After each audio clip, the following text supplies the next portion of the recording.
Hello and welcome to Batman, the animated series panel. This is a brief history of Batman, the animated series from 1992. A little bit about myself. I am an artist, I am an art teacher, and I'm also a Jersey City firefighter. Also huge fan of Batman. The animated series came out when I was about 12 years old. So I would say in my life, it was definitely the pinnacle part of getting me into art, into visuals, into story, into Batman comics. You know, like hundreds and big collector toys, statues, you name it. You know, you buy it first and find a room later, right? What most collectors say. So what I'm going to be doing with you today, I am going to be touching up on some history on Batman the Animated Series, creators, people that added to why the show is so great and why back in 92 is just as good, if not better, now in 2020. So there we go. To understand why Batman the Animated Series is a huge pinnacle animation, we have to go, and storytelling, we have to go back to the future, just to about 1966. Around that time, they had a show called Batman, and that show was picked up by Fox and other companies, and it was a nice, lighthearted show. Pow, biff, bam. Well, old chum, you know, Adam West, Burt Ward, cast of characters. It was for its time, it was very innovative, and it definitely tried to touch on what the comic book was doing at that time. I won't go into the history of comics, but more or less that time period, comics were a lot more colorful, more kid-friendly, a lot more out there because of a lot of restrictions from Congress. We'll hear about that in a little bit. So Batman 66 was a huge pinnacle in Batman. It was a TV show. It was what brought Batman to the masses, you know. But it only lasted 2 years. Now, after 68, it was canceled. So now we're going to a time where Saturday morning cartoons in the 70s were going on. And they were pretty restricted. Now, back in the day, you only had bright colors in cartoons. Funny animals. Now, nothing wrong with those. I just did something on Bugs Bunny, so I love funny animals. But innocent funny animals. Annoying sidekicks was the big thing. It was more dedicated to selling toys, which things didn't change too much, I guess, because it's the same thing now. But it was more aimed towards the 2 to 11-year-old demographic.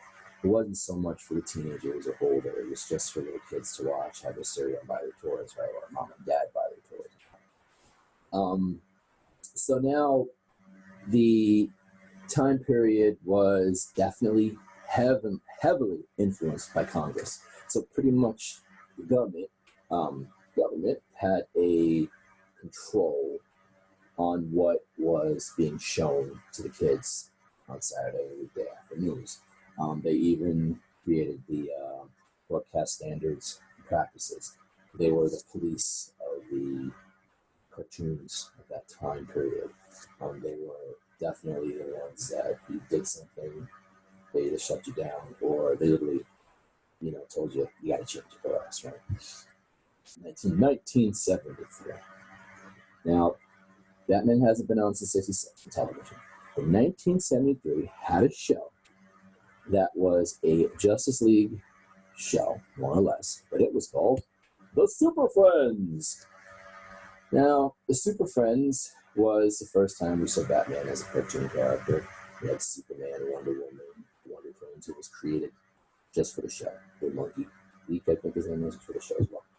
Now, that show was definitely, a lot of people love it, but it was definitely a innocent take on the comic books. You know, multiple punches. That's why, honestly, my personal opinion as a kid, I had a problem with that when I came back and punch joke in the face. Let's tie him up. That's not, you know, them fighting, right? So I wasn't really a big fan of the Super Friends, but I have respect for it. It's still part of the Mythos, right? So anyway, Super Friends was watered down, safe depictions of Batman, other DC heroes. Pretty much it was holding on to Congress's strict broadcasts and standards. There'd be no punching, no conflict of any kind, no violence. You know, it was just supposed to be everything got wrapped up nice and everyone played nice for the most part. Because it was aimed for younger kids. And that show actually had almost 10-year run from like 1974 to 1985. Now, in the 80s, the comic book style was changing thanks to, actually changed in the 70s too, thanks to the late, great Denny O'Neil, passed away this year. And they also had Neil Adams, who was a great Batman artist. They were definitely changing the game as far as like what Batman looks like and how he acts, and they were making it a lot more gritty. They're trying to stay away from the camp of '66. So now we're looking at the Batman from 1980s in the comics. Now there was different telling. DC was kind of allowing the creative teams to do what they wanted by the 80s. So we had 86. We had Frank Miller's Dark Knight Returns. Now, that one was an alternate telling of Batman. Older, bigger. He was like 55 years old. He was massive. He quit being Batman, right? It was because of Jason Todd's death. And now, obviously, you guessed it, he gets pulled back into being Batman at some point. Now, there's a female Robin in there. Kelly, she kind of brought him into the fold. Gave him kind of like that reason to be Batman again. He saw it in him. Joker came back. If you ever watch the animated version, I mean, I say read the book, but the animated version was really good. I mean, it runs almost like 3 hours and some change probably, but it's really good. Read the book and watch the show, the movie. But it definitely was a different take on Batman, where readers were like, wow, Batman is pretty badass. 1987, we had another one by Frank Miller. This one was written by Frank Miller and drawn by David Mazzucchelli. And this story was called Year One. And it was about Bruce Wayne returning home from training. And he is younger. Yeah, I don't know if Mask of the Phantom, if you guys ever seen it. Definitely going to mention it later. Mask of the Phantasm kind of has that whole scene with him putting on like a ski mask and trying to fight crime. He's not Batman quite yet. He doesn't know what he's going to use to fight crime. And he has a knowledge. He has a brain. Now he has to find that symbol. But then Batman begins in a symbol outfit again. So now that incarnation has the young Commissioner Gordon. We follow his life mostly. It's really good storytelling. And we have young Selena Kyle. Her and Batman go at it. There's a scene kind of like out of Batman Begins where he's running in the warehouse and the bats come out and all that stuff. It's really good. They even did an animated movie on that as well. It was also good, pretty spot on. Now we had two dark versions of Batman. A realistic version, Year One. A dark version, Dark Knight. And now in 1988, we have The Killing Joke. Now, half of that movie was good. You know, in my opinion. But, yeah, I can't speak for the whole world, but I speak for it. But as far as the book, it was good. It was written by Alan Moore. It was drawn by Brian Boland. He was a great artist, like Judge Dredd back in the day. The story was focused on Joker's origin. Loosely kind of like the movie that came out, but not really. But it was about a normal guy pushed to really bad circumstances. One bad day, like Joker said, one bad day, caused him to become the Joker. And later, he ends up crippling and shot Barbara Gordon in the chest, shattering her spine, and she becomes crippled. Then we have him trying to drive Commissioner Gordon crazy by shooting his daughter, and So pretty much he did all this to prove a point that all of us could have one bad day and lose it. Now, that comic inspired the 1989 version, Tim Burton's Batman. Now, that version, near and dear to my heart, 9 years old when it came out. That one was in movies. Now, I'm sure all you guys know what guys and girls know. I'm not going to go too deep. But it was definitely dark. It was gothic. It brought Batman back to his dark roots.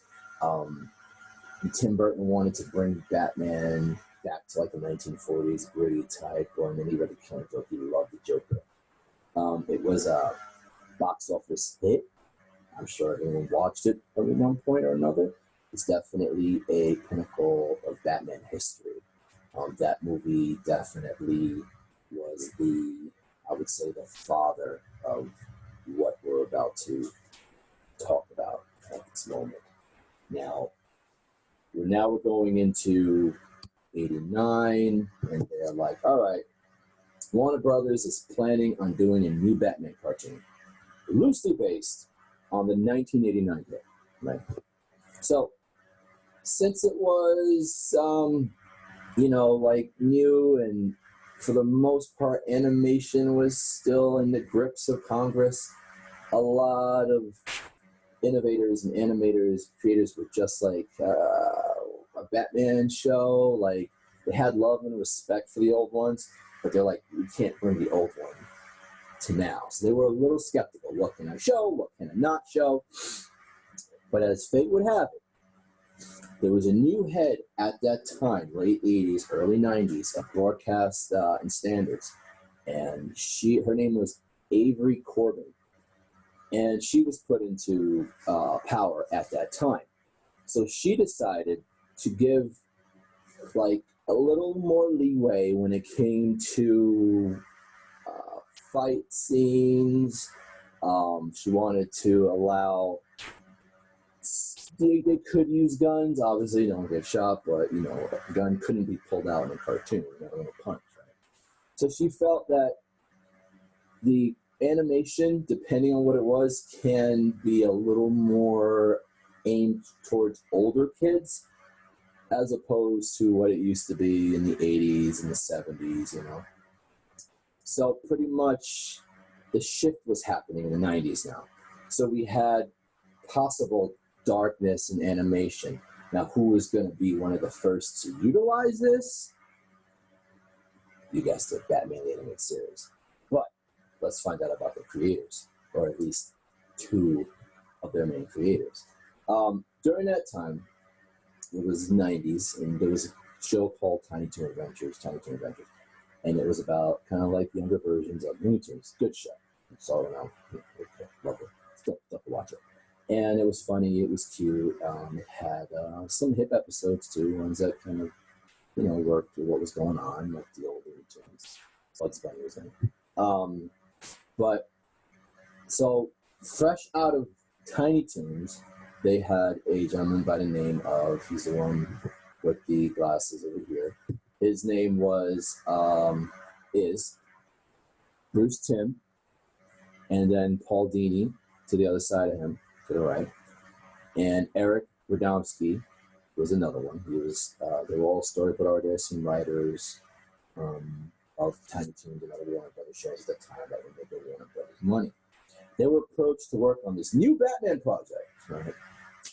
And so these gentlemen had a love, well, at least Paul Dini and Bruce Timm. Eric didn't really read comics, but these guys did.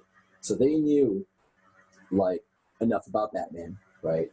Bruce Timm loved 66, and he definitely had and Paul Dini loved the Batman comics. So they had a respect for the character. Very important when you're creating any type of reinterpretation of a comic book character. You have to respect the core of the character.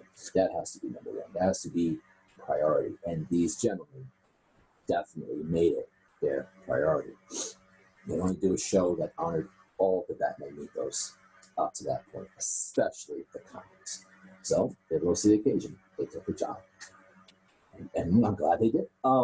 So he wanted to bring a style of '89, hence the dark tones of the cartoon.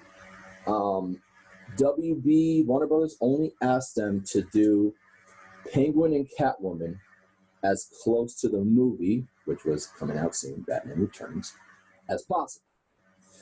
Now, that's why Penguin kind of looks like Danny DeVito's version, and Catwoman, in the comic books, Catwoman is a brunette, she's black.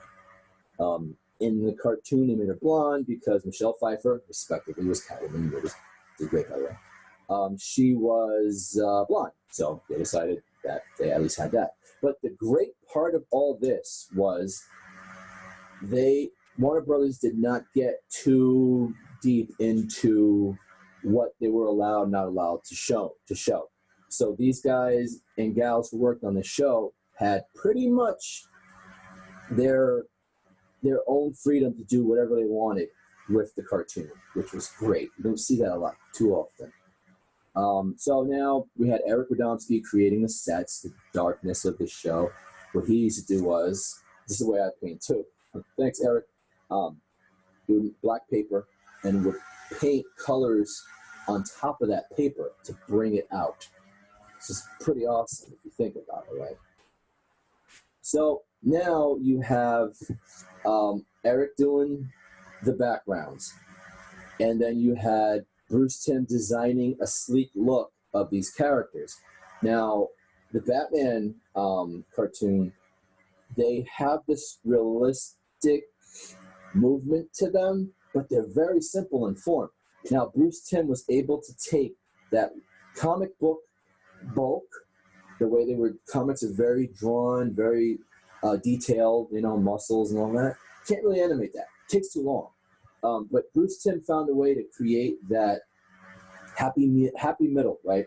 That the characters were so simple yet complex. So amazing job, right? So he created the designs. Now we had Paul Dini, who his compelling writing, this guy's a great writer, still is, made these characters more thought-provoking, made them more realistic, more human in a way, as opposed to, I will blow up this building. It wasn't, he was definitely deeper than that. So now, the style of the show, I don't know if we're going back now for a second. 1941, Max Fleischer cartoons. These were cartoons that were put with movies. There would be a movie, a cartoon, and a newsreel. And these cartoons were made just for cinema at the time, way before television. And there were Superman cartoons. And these Superman cartoons were really good. Like, they were beautifully made. The animation was great.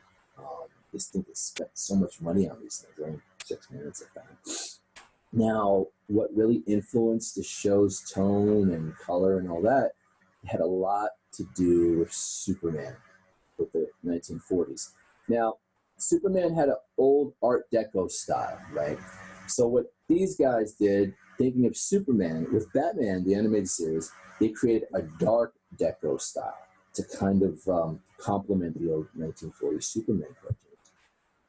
This was a look that was never done before, or even now we haven't really seen it again.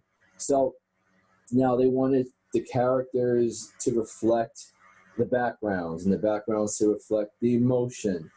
And they had classic, like back in the day, they used to have title cards for movies. Title cards were sometimes with an artwork or photo, and it'll have the title of the film. So they did these beautifully painted title cards for each episode. Now, around that time, Bruce Timm knew a lot of different artists, and one of the creators of Mr. Freeze over here was Mike Mignola. Now, if you guys know comic books, or if you ever heard of a Blue Devil named Hellboy, he was created by Mike Mignola. And so Mr. Freeze was actually a design created by the maker of Hellboy, which is pretty awesome. And he also ended up getting Kevin Colin, who's also a artist for comic books. So he had a couple of really well-trained in comic books artists to work on character design for the show. Now, the music of the show was dark and spooky. It was done by an orchestra. It definitely had a very gothic feel to it. And what made the show, the sounds compelling. So there was a woman by the name of Shirley Walker, and she was the composer of it. She also did the soundtrack Mask of the Phantasm, and she was pretty much the creator of the animated series, the soundtrack of Batman's life. Now, voice acting is very, very important to a show. And to do good voice acting, there has to come some training.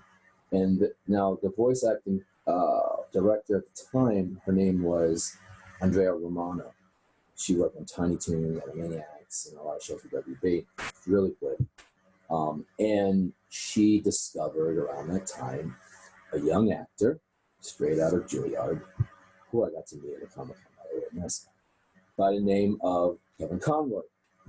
Now, Conroy did mostly, at that point, stage acting. He never did voice work. Did a couple commercials, I think, something like that. And he never did cartoon before. And somebody told him, hey, Batman, did his agent, they told him Batman's a voices. And Batman, all right, you know. He went up there, due to his understanding of acting, not even on voice work, acting, which is voice work, but, you know, probably acting his whole body. He ended up getting the job right away. And he realized, Kevin stated, he realized that the alter ego isn't Bruce Wayne. The alter ego is Batman. Bruce Wayne is a disguise, right? So he always played it off. Batman is more comfortable being Batman. Bruce Wayne, he had to work at being comfortable, or he had to play the dope. He had to play the playboy to get people from really understanding who he is. He got that. He used to compare Batman to Hamlet. Like, he loved acting with Bruce Wayne. If you notice in the first season, especially, Bruce Wayne had two distinctive voices. They didn't change it till later.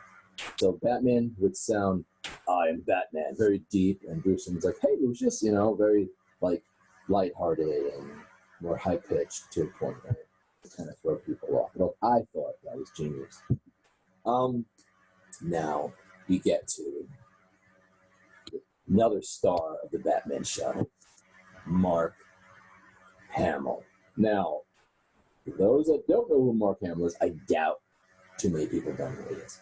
He is Luke Skywalker from Star Wars, and a huge fanboy.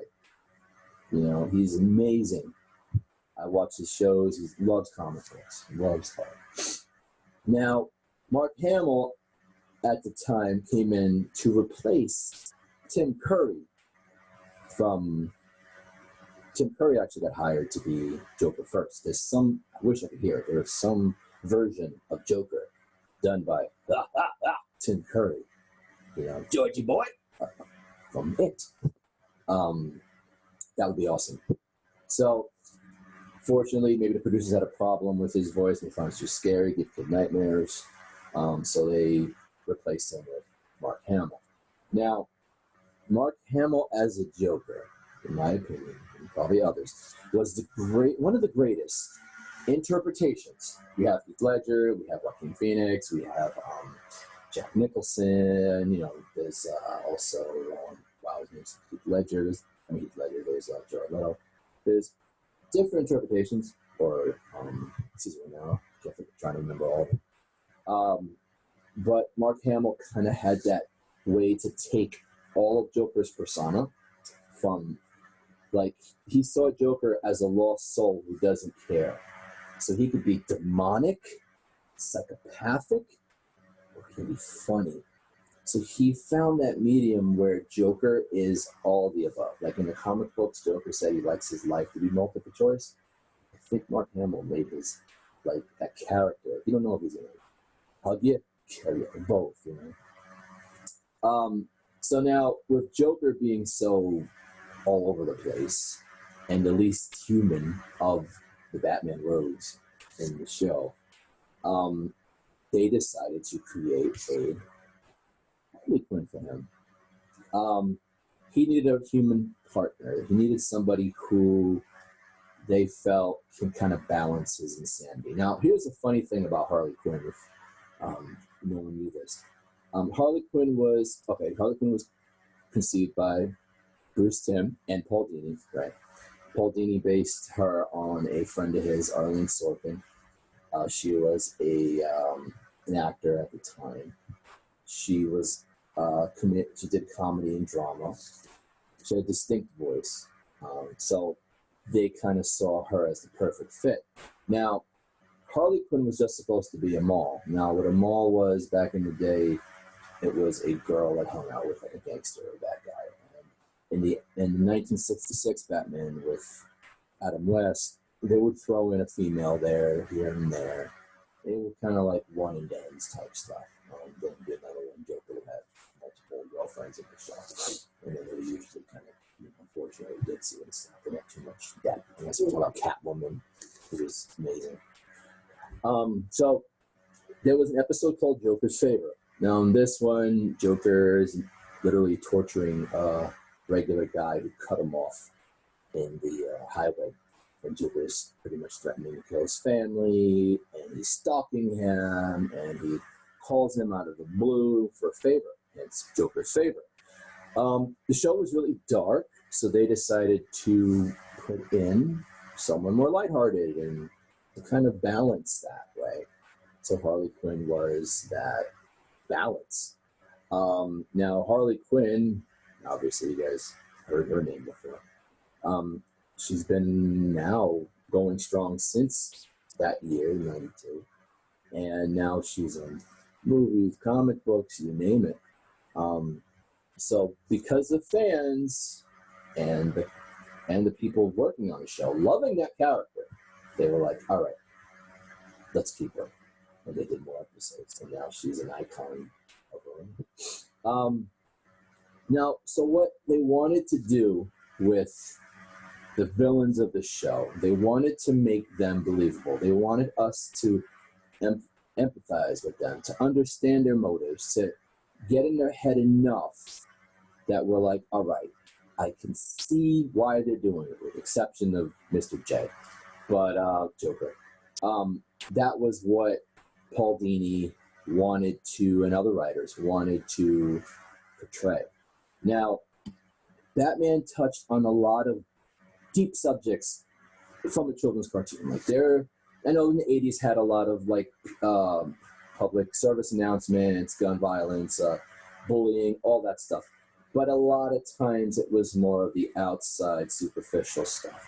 Batman, the animated series, made kids, myself included, think about the internal, what people go through.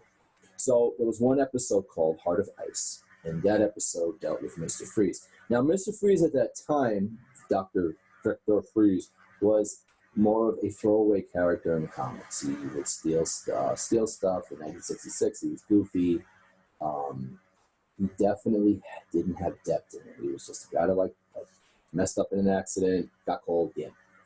So what they wanted to do was create a character with more depth. So Paul Dini wanted to take this character and turn him into a tragic character.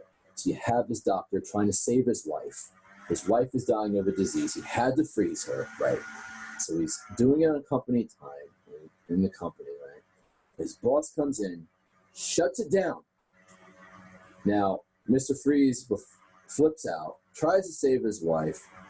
The boss and the security guards push him. He gets thrown, all the isotope, all the freeze stuff gets on top of him. He turns into a half man, half icicle. No, he turns into this person who can only live in cold. His wife dies at that time. Later on, they bring her back, but the first story, she was assumed dead. So now he's literally living on the memory of his dead wife, on how much peace she gave him at that time. And now getting revenge for those that took her from him. I remember seeing it as a kid, and I felt bad for Mr. Freeze because they killed his wife, like, and the guy out of money, because of money, took down Mr. Freeze, and when he was human, or he was always human, but you know what I mean, before he got his ability to live in the cold. So it was definitely an episode that made you think, what would you do for love, right? Now we had Two-Face. Now, in this episode, he was a district attorney. That time he was just Harvey Dent. Now, this is a story about someone trying to help their city, someone with their heart in the right place, someone who wanted to make change. He wasn't a bad guy. Now, he had a traumatic childhood. He had his issues they didn't resolve, and he would kind of swallow his anger and swallow his fear. That's why I would say always talk to somebody, not the alternative Two-Face, but it's not healthy. So in an accident later on, fighting a boss named Rupert Thorne, who pretty much was going to tell the world his information about his trauma and his possible dealing with schizophrenia, dual personality disorder. So while he's fighting this guy, poor Harvey gets to an accident, half his face gets blown off, half his body gets blown, so now it's like this whole mess. Now, in that scene, he ends up getting surgery, and they're able to save half of him for now, and there's a scene he runs out from the hospital, and the lightning strikes, and his wife or fiance screams his name, and he looks, and he freaks out. He doesn't want her to look at him. Now, because of his scarred look, now it's kind of giving him a reason to really embrace that multiple personality. So now you have Harvey, you have Two-Face, and that coin to great equalizer. And also dealing with mental health issues, which we haven't seen in this cartoon. Next would be Feet of Clay. Now, this one was an episode about a gentleman by the name of Matt Hagen, who was an actor. Now, this actor ended up getting into a car accident. They didn't say what accident, I'm not sure. But his whole face got messed up. It was all scarred up, you named it. Now, as an actor, and he was a pretty boy, I guess, so he's like, all right, my life is over. My acting was the only thing that made me important. So he runs into a big pharma guy, businessman named Roland Daggett. And Daggett had a cream that he can, obviously his comic books, that he can put on his face and make himself look normal again. So obviously he's loving it because he can become normal again and he's happy. Now, unfortunately, he ended up trying to get back. He messed up. Now, they were having him do bad things, right? He even was able to make his face look like Bruce Wayne and all that, but that won't be a story. So later on, the bad guys get him, and they literally OD him by pouring that stuff all on his face while holding him down. Pretty crazy scene. Now, they thought he was dead. Little did they know, they created a monster. Half man, no, he's not half man, he's completely clay. Now, this character, amazing animation, by the way. He could transform into anything, anybody for a short period of time. Like he said, it's like flexing a muscle. You only do it for so long. Now, it was about him seeking revenge on these guys who tried to kill him and kill Daggett and all that stuff. Had great animation, but oh my gosh. So this episode dealt a little bit on addiction and a little bit on self-image. Like, he did not see his worth when he was scarred up, because he felt my worth was in my job, not who I really am. Now, a lot of these characters dealt with a lot of issues. Now, the next episode was called Almost Got Him. One of my personal favorites, by the way. Now, in Almost Got Him, they wanted an episode where Batman was never there. He was mentioned, but maybe he was there the whole time, right? Now, they wanted to do a villain-based episode, and show the individual's perspective. Now, each one had almost killed Batman story. Joker, Penguin, Ivy, Two-Face, Croc. They were playing a nice, clean game of poker. Now, this episode was, I don't know if everyone remembers what a clip show was. It had a lot in the 90s. Clip shows was filler episodes where they would put like old episodes and the characters would talk about, remember this time when, and then you go flashback. Now, when I was a kid, I saw this episode and I swore, oh my God, I missed that episode. You know, where is it? The cool thing about this episode was it was a clip episode. They were clips of episodes that never aired. It was all part of the same episode. It's awesome. My favorite for that reason, too. I hated clip shows as a kid. So anyway, each villain told their story, and to a point where even Killer Croc said, he threw a rock at him, you know, like Batman was coming closer, threw a rock at him. It was a big rock. And everyone looked at him like doing that picture. Like, really? You know? So Penguin told his story about how he almost got Batman in the aviary of doom, giant birdhouse. Two-Face almost killed him with a giant penny, and Ivy ruined Halloween with exploding pumpkins. Joker had a good one because Joker stated that he kidnapped Catwoman because Catwoman saved Batman from him prior. When Joker finally gave up her whereabouts, Killer Croc picks up Joker and flings him across the room, and Joker shot him. Was it something I said? You know. Now, turns out that Killer Croc was Batman in disguise.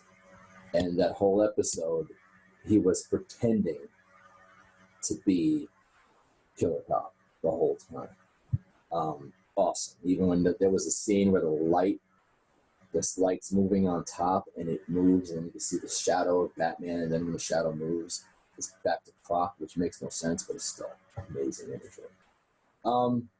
So now, with these characters, they wanted to create characters that were pretty deep-rooted in reality. Now, Joker doesn't fit that well. Penguin, if you watch the old movies and stuff, he was pretty much the same way. He's a guy trying to make money, and you want to be high society.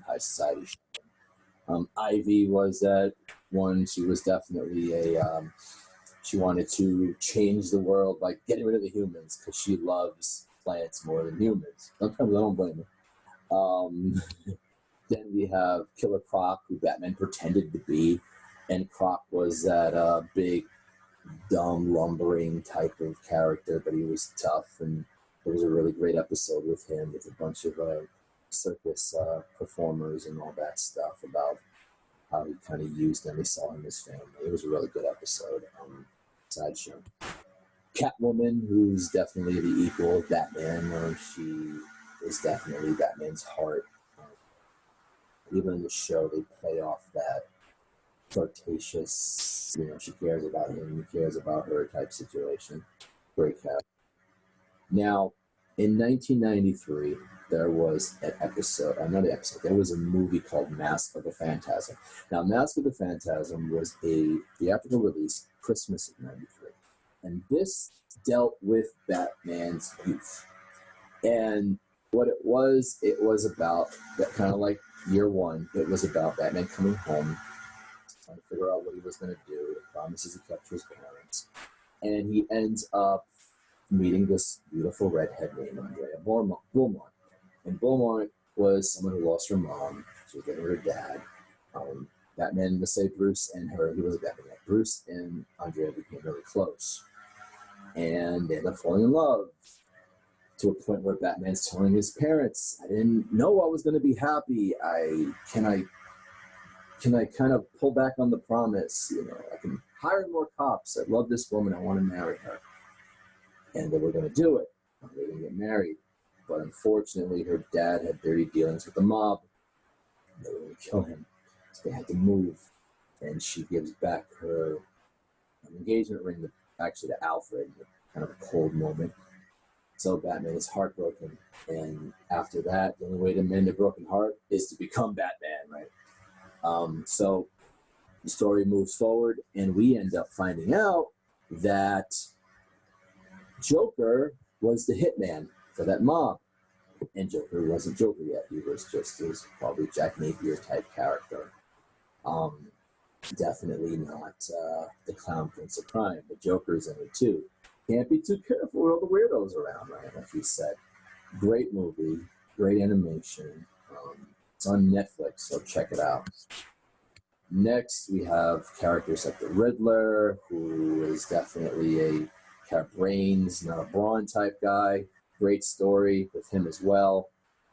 Definitely was the foil to Batman's psyche. Then we have Scarecrow, dealt with fear toxins, somebody who was afraid his whole life, but became all big and bad once you get some fear gas out there, right? Another great character. Man-Bat, who is literally, that was the first episode, too, of the animated series. It was, Kirk Langstrom was a scientist who wanted to understand bats more. In the comics, he wanted to be a hero. In the cartoon, he was more of like a scientist that kind of had an accident turned into a bat. That episode was literally the On Other Wings was the first Batman episode. Great character, great episode. Scarface, really creepy character, ventriloquist in Scarface. He's seen his psyche holds like literally has two personalities, and the other personality is in a doll. And literally, this episode was definitely Scarface was creepy. Probably gave some kids some nightmares too. Then we had other characters like Bane was in it. Didn't break Batman's back, by the way. Spoiler alert. Then we had Clock King, interesting bad guy, kind of creepy in his own way. Mad Hatter was another one from Alice in Wonderland lore. A little bit of a different take from the show. And then we had Baby Doll Girl, who was like a 40-year-old that literally was trapped in a child's body. She did not have the ability to grow, so she had a disease. So she kind of was holding on to the past because she can't move forward emotionally. And characters like these were definitely not told in cartoons at the time. Black Claw was pretty much, Red Claw, sorry, was pretty much a racial female street rival. Then he had Condiment King, who was just a funny villain, but he was having a quick episode. I decided to draw him. Now we're getting into 1994. Batman and Robin show was created. That was more about Robin, Batman, and Batgirl.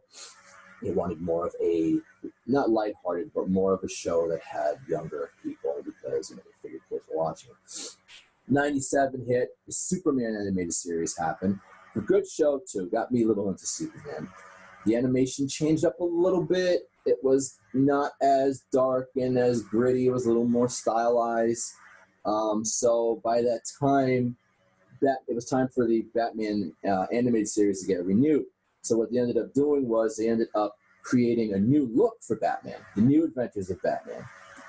And this one was a little more sleek, had some good episodes, but they wanted it to kind of merge with the Superman universe at that time. So there was an episode called Over the Edge. Now, this episode starts with Batman and Robin being shot at, right, in the Batcave by Commissioner Gordon, Renee Montoya, and Harvey Bullock, and the Gotham PD. And then his name was Bruce. Batman and Robin's running, getting shot at, gas bombs, everything. And him and Robin escape. Alfred gets arrested. Right? Nightwing gets taken out. I thought Nightwing died, but he got taken down. Bruce Wayne gets sued by the villains because they know he's Batman, so now he's going to probably be broke. And then Commissioner Gordon hires Bane to go after Bruce/Batman. All this was a result from a fight earlier that Batgirl had with Scarecrow, who was really coolly designed at that time. Those are my favorite designs. Knocks poor Barbara off the building. Barbara falls and lands on the car her dad was driving as a dad with a daughter, that was heartbreaking. And then his daughter dies in his hands. And he blames Batman for not telling him the truth. And he goes on a spree to catch Batman / Bruce Wayne. That was a great episode. They had other good ones called Growing Pains. It's about a little girl who ends up becoming like Robin and her, right? Robin finds this little girl ends up becoming a part of Clayface, but she has her own consciousness. So there's a scene very out of like Akira or anime where Clayface takes his poor little girl, puts him in her chest, just getting like so suffocated and soaked in because she was literally a entity of his body. Like another great heart-wrenching episode. Like it had its good episodes. I'm not going to say it didn't. Now, around that time, we had Batman Beyond. Now, Batman Beyond was a show that had a younger version of Batman, and his name was Terry McGinnis, and Bruce Wayne was an older guy.